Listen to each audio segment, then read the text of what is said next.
So here we are, heading across the Atlantic. We left Walvis Bay 3 days ago. It was about a 1,230 mile journey to St. Helena, and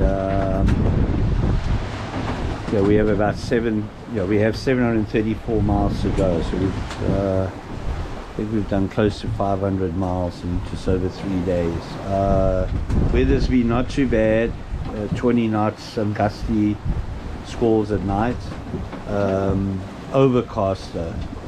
We haven't had any sun really. Today it sort of popped out a little bit, but this is down to our 4th day. It's been overcast, but everything's all good, and hopefully we'll get there by next week Thursday.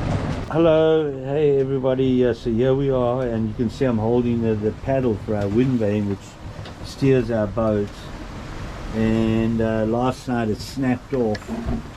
We managed to retrieve it because it has a safety line, so it won't wash away, but you can see this is where it broke. And we're still 600 plus miles from St. Helena, probably over 2,000 miles from Brazil. And we now resorting to using our autopilot, which is actually undersized for this boat, so to be babying it along by using it for half an hour and then hand steering for half an hour. And yeah, it totally sucks, like, you know. It's cold. It's cold, yeah, it's been cold, overcast. Today was the first day we saw some sunshine, and so we've had to run the engine a lot too to charge the batteries. Anyway, hopefully things get better. Try and stay positive. Cheers. Having a nice brunch in our waterfront cafe. Had a whole 3 hours sleep. Martin let me sleep in, and a shower. So it's a great day. Cheers. She's feeling top of the pops. Top of the pops. And we're moving along at about 3 knots here. Basically 290 miles, so it looks like we were hoping to get in on Thursday, but it's not going to happen. Very little wind at the moment, but it's a nice day to celebrate Susan's birthday. Thank you.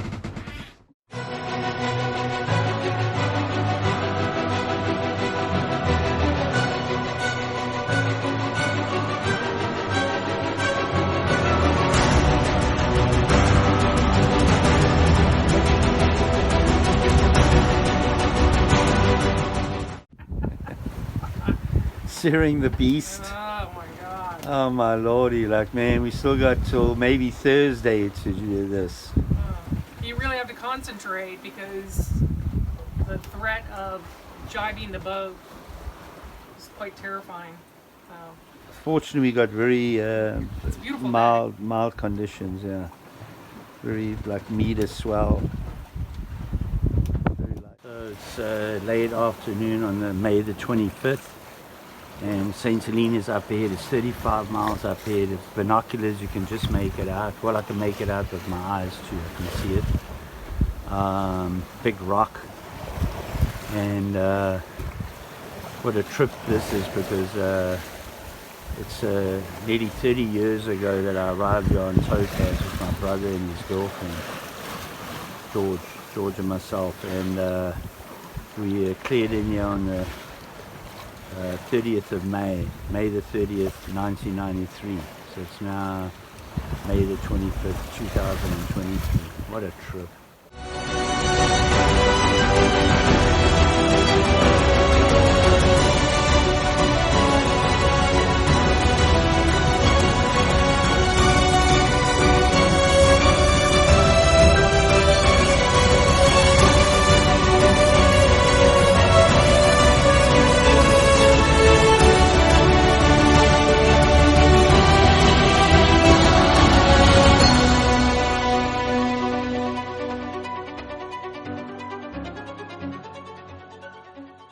Jamestown has been called the quintessential Atlantic port, the high street containing one of the best examples of unspoilt Georgian architecture anywhere in the world.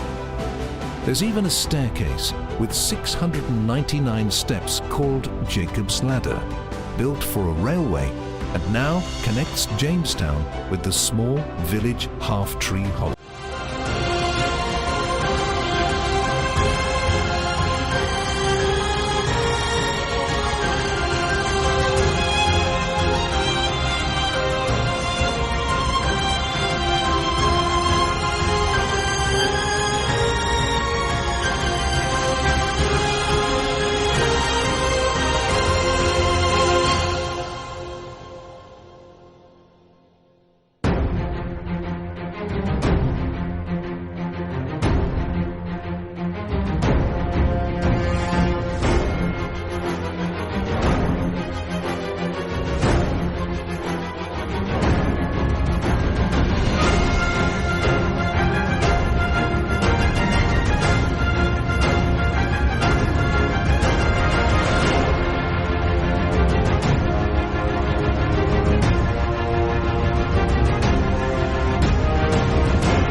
Breaking the rules. Peter and Susan breaking the rules. No entry. No entry. Okay. Hi, hi, hi.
The island is also home to Jonathan the Tortoise, who was presented as a gift in 1882 and is thought to be over 190 years old. He spends his time grazing the lawn of Plantation House.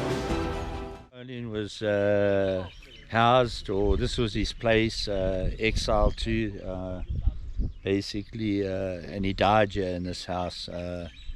Anyway, it was cold and damp apparently, so he was always sick. And I think he was probably depressed, eating bad English food, you know.